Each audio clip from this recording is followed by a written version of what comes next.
Hi, I'm Gary White for Central Kentucky Television. I'm in Nelson County at the Extension office here, and I'm here with Luke Fries, who's with the Nelson County 4-H, and with Dean Watts, Judge Executive for Nelson County. We're celebrating 4-H, National 4-H Week, right? National 4-H Week, that's right. And Judge was kind enough to join us today and sign a proclamation declaring it specifically here in Nelson County. We like to definitely get kind of a local feel for it too, not just the whole national scheme. So very nice of Judge to join us today. And also a 4-H'er. So. Exactly. Former 4-H. You know about 4-H, right? Oh, yes. Of course, I went to St. Joe, and back in the day, St. Joe and St. Monica School right down the road here merged. And most of my 4-H was at St. Monica. I think the 4th or 5th grade? 5th grade, probably. I can't remember the exact years. About the time. Yeah. So I do remember Mr. Corbin coming in to the school and giving the instructions and talking about the programs, and we got involved, and of course you had little projects. I can't remember exactly the projects we did, but it was fun, and it got us out of the math classes and the English classes and so forth. So we were always looking for a way to get out of those things. But it was a good adventure, and well, certainly the kids today benefit from having 4-H and teaching them a little bit more than just reading, writing, arithmetic, and so I think it's important. Now, you also signed a proclamation for us here, right, with a bunch of the kids surrounding you. You know, I signed a lot of proclamations over the years, and consistently the 4-H group, the FFA group, are consistent with keeping the word out on the street about their programs, and I want to commend 4-H groups for that. And yes, it's very important to the community. Absolutely. Now, going on here today, you have some people from the community here for a celebration, a little luncheon, right? We do. We have a lot of volunteers, and it takes those volunteers to run our programs. Without those volunteers and those positive adult to youth relationships, we're not able to do what we do.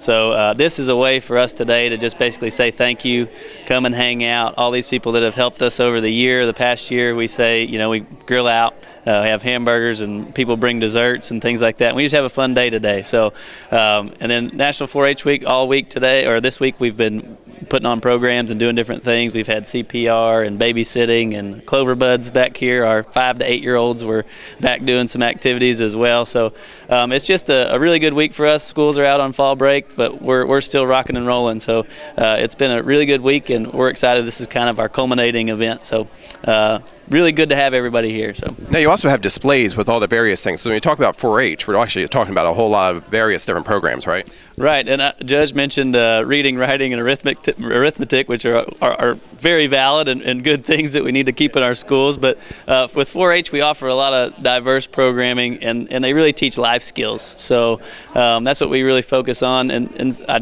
told the paper, I thought, well, that's kind of common sense, right?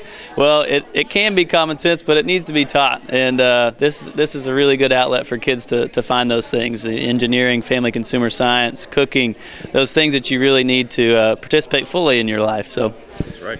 And one of the programs they do, I think, is with money and budgeting, which I'm sure came in important for you for the job you do, right? Oh, yes, indeed. Indeed. But, of course, most of that was life, like he's talking about life skills. Once you get into a project, some of the 4-H projects, you get out and you see other folks that are doing other programs other than what you may have ever heard about. You know, the programs that 4-H offers, everybody gets those opportunities. The big thing in our school at that time, 45, 50 years ago, was the girls in particular, it was sewing. And I remember the sewing classes that the girls had, and I can't remember the programs we were directly involved with, but some of those heritage skills really are coming back, Judge. We do a country ham club. They actually cure a ham, and so that's a heritage skill. But sewing club, there's a lot of young girls that are interested in that. So and even some boys. So we have about 26 people that are enrolled in our sewing club, and so that's a skill that people are really interested in nowadays. So. Great. Well, we're out here celebrating National 4-H Week, and we're celebrating here locally in Nelson County. This has been Gary White for Central Kentucky Television. Hi, I'm now here with Brandon Darby, who is a 4-H'er here in Nelson County, right? Yep. How long have you been doing 4-H? I've been in 4-H for 11 years, most of my life. Okay, wow. So what are some of the things that you've most enjoyed with 4-H? Just coming out of my shell. I used to be like introverted, shy, and all that, and making new friends. Okay, great. So behind us, you actually have a project that you worked on with 4-H. Tell us a little about this. This is the National Youth Science Day project. We have one every year. Last year it was about rockets, but this year it is about distracted driving and Newton's laws of motion. Okay, now you driving yet? I just turned 16 yesterday. Oh, well, happy birthday. So you're not driving yet, but you have a permit. Do you have a permit? No, it's fall break, so I can't go get it yet right now. Oh, okay. Okay. Well, congratulations, though. So this is going to be very important for you in the very near future, right? Yep. Okay. So why don't you demonstrate for us what you're talking about here with distracted driving? You have a couple of different projects, but this first one is tell us people what you're going to do here. So it has to do with what happens when a car comes to immediate stop, as if it were to run into a car or a building when somebody's distracted. Okay. And he's going to show us this here. You can see going on behind us with the car.